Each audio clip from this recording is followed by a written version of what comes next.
और यहां अक्रूर जी को बुला करके कंस ने कहा कि तुम वृंदावन जाओ, जाकर के कृष्ण बलराम को लेकर के आओ, और यदि तुमने ये कार्य नहीं किया तो मैं तुम्हारा वध कर दूंगा। अक्रूर जी बोले, कहीं पूतना, अघासुर, बकासुर, धेनुकासुर की तरह मथुरा से आया हुआ मुझको जान करके कृष्ण मार ना दें। ये भी मथुरा से ही आया, इसको भी मारो।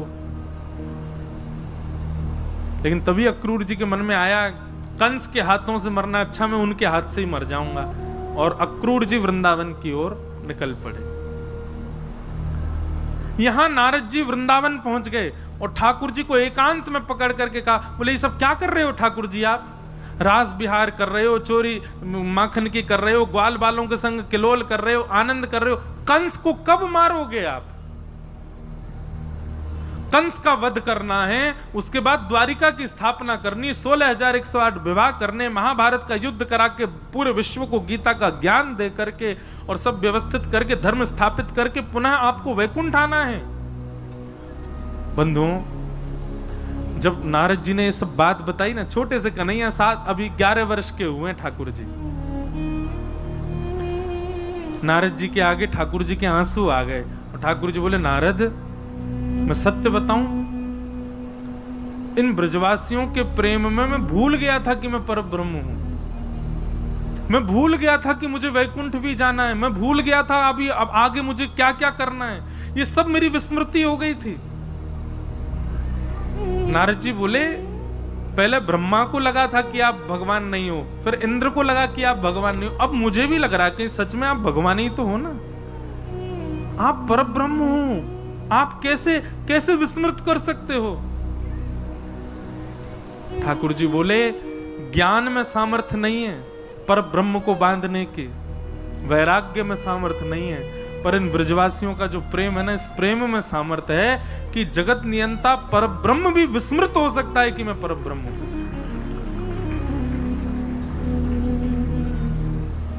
वो प्रेम क्या, जिस प्रेम से आप सामने वाले की उपाधियों को उसके चित्त में नष्ट ना कर दो।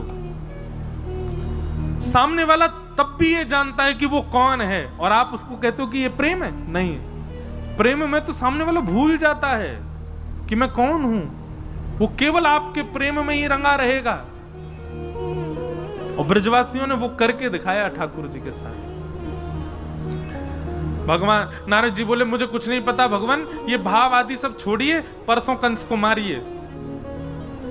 भगवान बोले, और तुम कंस से तो कुछ और बोल के आए हो, कंस बोल के आए हो परसों हमको। बोले, वो तो बात बनानी पड़ती है, आप तो जान ही रहे थे तो मैंने ही व्यवस्था की है। अक्रूर जी आ रहे हैं, चुपचाप उनके साथ मथुरा जाइए और जाकर के कंस का वध कीजिए और वहां जाकर के फिर सब व्यवस्थित कीजिए। भगवान को उस दिन के बाद नींद नहीं आई। यशोदा मैया को देखते हैं, नंद बाबा को देखते हैं, ब्रजवासियों को देखते हैं तो मन में सोचते हैं मैं कैसे जाऊं इनसे दूर। और तभी अक्रूर जी महाराज वृंदावन पधारे।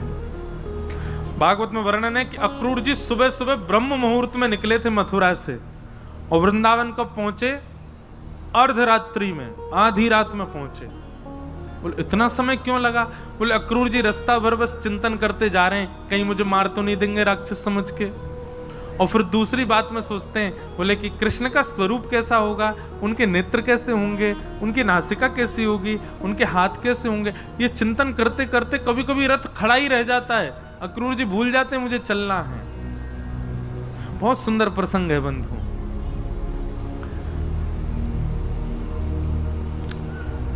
ठाकुर जी को ब्याह करना है आज।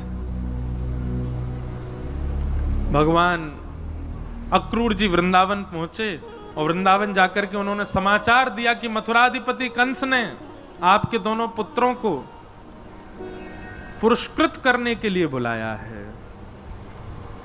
अब ये बात सुनकर के नंद बाबा आदि कुछ बड़े बुजुर्ग तो प्रसन्न हुए, हमारे लालान को पुरस्कार मिलेगा। लेकिन ब्रज के समस्त प्रेमी ब्रजवासी और यशोदा मैया को जैसे ये बात पता चली कि लाला मथुरा जा रहे हो कंस के पास, ये सुन करके सब दुखी हो गए, रुदन करने लगे। सबको रो तो देख ठाकुर जी आए और ठाकुर जी आके क्यों रो रहे हो आप लोग? बोले, लाला तू मथुरा जा रहे हो, कंस के पास जा रहा है। भगवान बोले 3 दिन के काजी तो जा रहा हूं, कल जाऊंगा, परसों रुकूंगा, बाकी अगले दिन तो आ जाऊंगा मैं, और कल जाऊंगा परसों ही आ जाऊंगा, 2 दिन में ही आ जाऊंगा मैं तो। सब ब्रजवासी बोले लाला हम तेरे बिना एक क्षण ना रहे, आज तक जब से तेरा जन्म भयो है ऐसा कोई वृंदावन ब्रजवासी नहीं जिसने ठाकुर जी को नित्य निहारा ना हो। बोले लाला जे 2 दिन हम कैसे रहेंगे।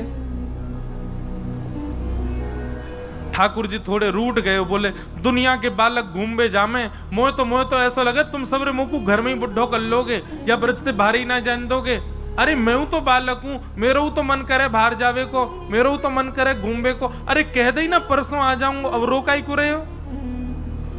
ठाकुर जी उदास है कि बैठ गए। तो सब ब्रजवासी बोले लाला की बात तो सही है। अरे भैया बालकन को मन करे घूमबे को, लाला को मन हेरो होगो। सब ब्रजवासी के बोले लाला तू ऐसे उदास मत हो, तू चलो जा, लेकिन सुन आ जाएगा ना, और जल्दी आ जाइयो लाला, इतना समय मत लगाइयो। ठाकुर जी बोले मैं परसों आ जाऊंगा। और जब जब ठाकुर जी कहते हैं परसों आ जाऊंगा, नेत्र बंद कर लेते हैं, आंसू निकलने लगते हैं ठाकुर जी के। ब्रजवासी ठाकुर जी तो इसलिए नेत्र बंद करते हैं कि मैं कैसे बताऊं कि अब मैं आऊंगा नहीं।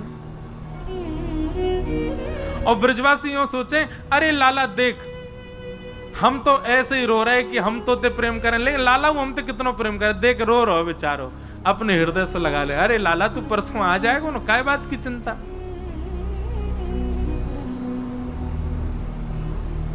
रात में यशोदा मैया के भुजा को तकिया बना करके ठाकुर जी यशोदा मैया के हृदय से लिपट करके सो रहे हैं। आंसू आ रहे हैं, बार बार यशोदा मैया के तन की सुगंधी को भीतर लेते हैं। बोले मैया मैं कैसे बताऊं कि अब मैं कल चलो जाऊंगा फिर कभी नहीं आऊंगा।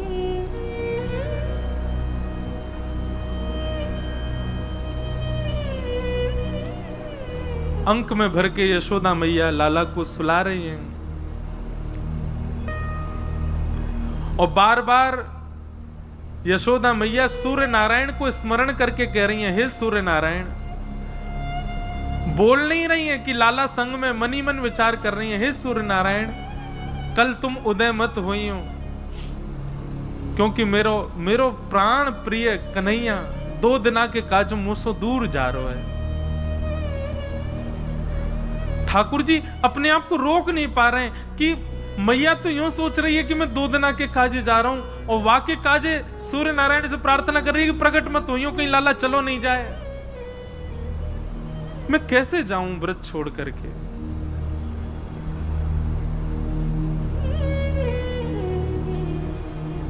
बार बार ठाकुर जी मन में विचार कर रहे हैं। ठाकुर जी ने नेत्र बंद करके यशोदा मैया के अंक में भरे भरी ब्रह्मा जी का स्तवन किया, शंकर जी का स्मरण करके सब देवताओं का स्मरण करके कहा किसी में यदि भाव हो तो वैकुंठ की पदवी संभाल लो, किसी में भाव हो तो वो परब्रह्म बन जाओ, मोह या ब्रज से दूर नहीं जानो, मैं सदा या ब्रज में ही रहना चाहूं। अरे भैया या संसार को कोई और संभाल लो, मेरे बस की बात नहीं है, मैं अब इन ब्रजवासीन के प्रेम में बंध चुका हूं, मैं ना ही जा सकूं यहां से दूर। 33 कोटि देवता स्मरण करने लगे, स्तवन करने लगे।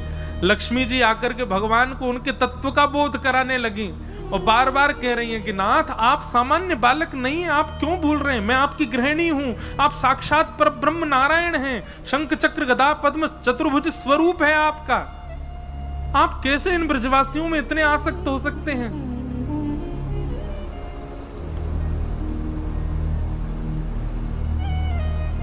पर ठाकुर जी स्वयं को रोक नहीं पा रहे।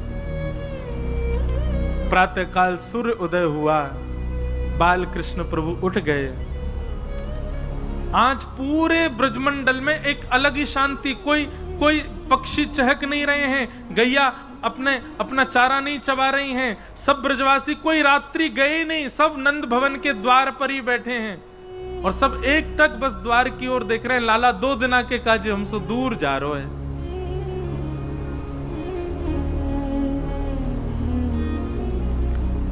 ठाकुर जी नहा धो के तैयार भये। आज अलग की एक अलग प्रकार की सुस्ती है ठाकुर जी के मुखमंडल पर, कोई सो नजर नहीं मिला पा रहे हैं।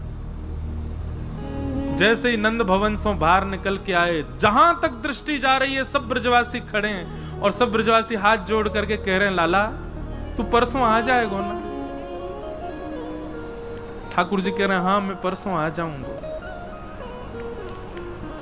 और ज्यों ज्यों ठाकुर जी चरण आगे रथ की ओर बढ़ा रहे हैं अक्रूर जी के साथ, एक एक दो दो ब्रजवासी मूर्छित हो करके गिर रहे हैं, ठाकुर जी को जाते देख नहीं पा रहे हैं।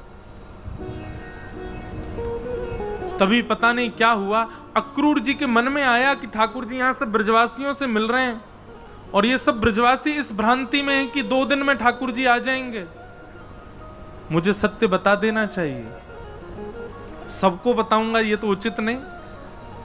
भीतर गए नंद भवन में, यशोदा मैया का हाथ पकड़ करके कक्ष में ले गए, भीतर से चटकनी लगा करके अक्रूर जी चरणों में बैठ गए, बोले मैया आपको कुछ बतानो है।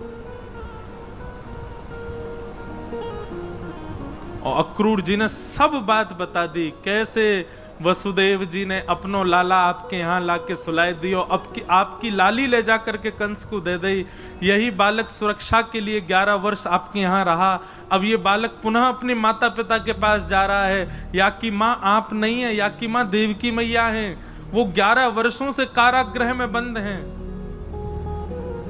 ये वसुदेव जी को लाला है। ये बात सुनकर के यशोदा मैया का तो मानो रक्त ठंडा पड़ गया, एक शव के भांति शरीर, पलक नहीं झपक रही है, नेत्रों से आंसू गिर रहे हैं, कोई मुखमंडल पर किसी भी प्रकार का आव भाव प्रकट नहीं है, और चरणों में प्रणाम दो, कोई को सत्य पतो चले यहां पर, इसलिए आपको बताया है, अब मैं जा रहा हूं, आपके बालक को कुछ नहीं होगा, ये परम सुरक्षित रहेंगे मथुरा में। और ठाकुर जी को रथ में बैठ, ठाकुर जी को नहीं पता कि अक्रूर जी ने मैया को सब बता दिया है। जैसे ही रथ आगे बढ़ने लगा, रथ के चाल बढ़ने लगी, सब ब्रजवासी आर्तनाद करने लगे, रुदन करने लगे, श्याम सुंदर कह करके रोने लगे। यशोदा मैया को चेतना आई, मेरो लाला जा रो है, हमेशा के काज मुझसे दूर जा रो, एक बार जाके मिल तो लऊं वासों। सब ब्रजवासीन को बीच से यशोदा मैया दौड़ करके, अरे लाला रुक जा, अरे कन्हैया रुक जा, अरे श्याम सुंदर रुक जा। यशोदा मैया को आते देख ठाकुर जी चलते हुए रथ में से कूद गए और दौड़ करके जाके यशोदा मैया के अंग से लिपट गए। यशोदा मैया ने एक एक अंग का स्पर्श किया, माथो, आंख, नाक, गाल, होठ, थोड़ी, एक एक अंग को मानो स्पर्श करके वाको भाव अपने हाथन में ले रही हैं। जैसे कोई नेत्रहीन व्यक्ति किसी के स्पर्श का सुख लेता है, ऐसे यशोदा मैया एक एक अंग के स्पर्श का सुख ले रही हैं। और अंत में ठाकुर जी के चरण छूते छूते मानो जैसे दंडवत कर रही हूं। ठाकुर जी लेट गए नीचे, बोले मैया जी कहा कर रही है तू? यशोदा मैया रुदन करते हुए बोली, लाला तेरी स्मृति अपने हाथन में ले रही हूं, क्योंकि अब या के बाद तो तू मुझको छुवे को कभी मिलेगो नहीं, मुझको सब पता चल गया, तू मेरो लाला नहीं है, तू तो देवकी को लाला है। मुझको अक्रूर ने आके सब बताई दियो। लाला ठाकुर जी को जैसे ये बात पता चली स्तब्ध हो गए, नाथ की मैया को क्यों बताया किसी ने? यशोदा मैया बोली, लाला मैं तो को रोकूंगी नहीं, लेकिन तो सो 2 वचन चाहूं।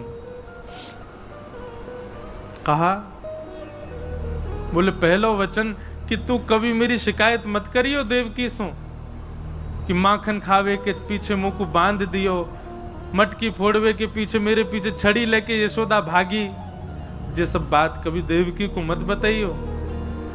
और दूसरा वचन, तू जीवन भर देवकी की सेवा करियो, वाकई नेत्रन से कभी दूर मत जाइयो, क्योंकि मैं तो सह लूंगी लेकिन देवकी ना सह पाएगी तू दूर गयो तो। दूसरा वचन ये चाहिए, लाला तू जीवन भर देवकी के संग रहियो, पर काउ दिना यदि तो को खबर मिले कि वृंदावन में यशोदा मैया अब मरणासन अवस्था में हैं, मृत्यु को प्राप्त होने वाली है, बस वास समय मेरे पास आ जाइयो लाला, मैं प्रतीक्षा करूंगी, अपने प्राणन को रोक के रखूंगी, जब तू सामने आ जाएगा तू को देख लूंगी, तेरे हाथन को स्पर्श कर लूंगी, तब प्राण निकालूंगी, बस मेरे अंतिम समय में मेरे सामने आ जाइयो लाला। ठाकुर जी बहुत रोए, मैया को हृदय से लगा लिया, बोले मैया मैं जीवन भर तेरो ही सुत कहाऊंगो ना लाला, तू बचपन में खूब कहतो कि मैया तू नाराज है जावे, मैं तो नंद बाबा को लाला हूं, तेरो ना हूं, वास में भी मुंह को व्याकुलता है जाए, पर आज अक्रूर ने आके बताई कि तू देवकी को लाला है, मैं पता ना क्यों जीवित हूं अभी तक लाला, ये निश्चित ही मेरे अंदर मातृभाव की कमी होगी, नहीं तो मेरे प्राण निकल जाने चाहिए। जा लाला सदा प्रसन्न रहियो, खूब राज करियो, तेरो ब्याह होएगो, खूब बढ़िया बहू आवेगी, बस या मैया को कभी भूलियो मत, अंतिम समय में मेरे पास आ जाइयो, और इन ब्रजवासीन को मैं देख लूंगी, इन सबन की चिंता मत कर, तू आगे जा अपनी मैया और अपने पिताजी के संग आगे को खूब सुंदर जीवन जियो, मेरो खूब आशीर्वाद। और ऐसा कह के यशोदा मैया वहीं मूर्छित हो गए।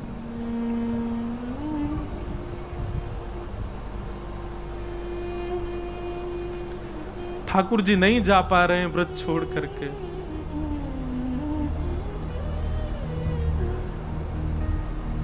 नंद बाबा आकर के लाल जी को संभाल रहे हैं, बोले लाला चल विलंब है रो है। सब ब्रजवासियों ने आकर के यशोदा मैया को उठाया, ठाकुर जी रथ में बैठ गए और मथुरा को प्रस्थान करने लगे।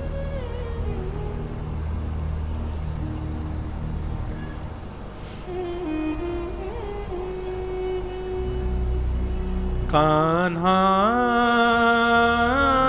तेरी जोहत रह गई बात,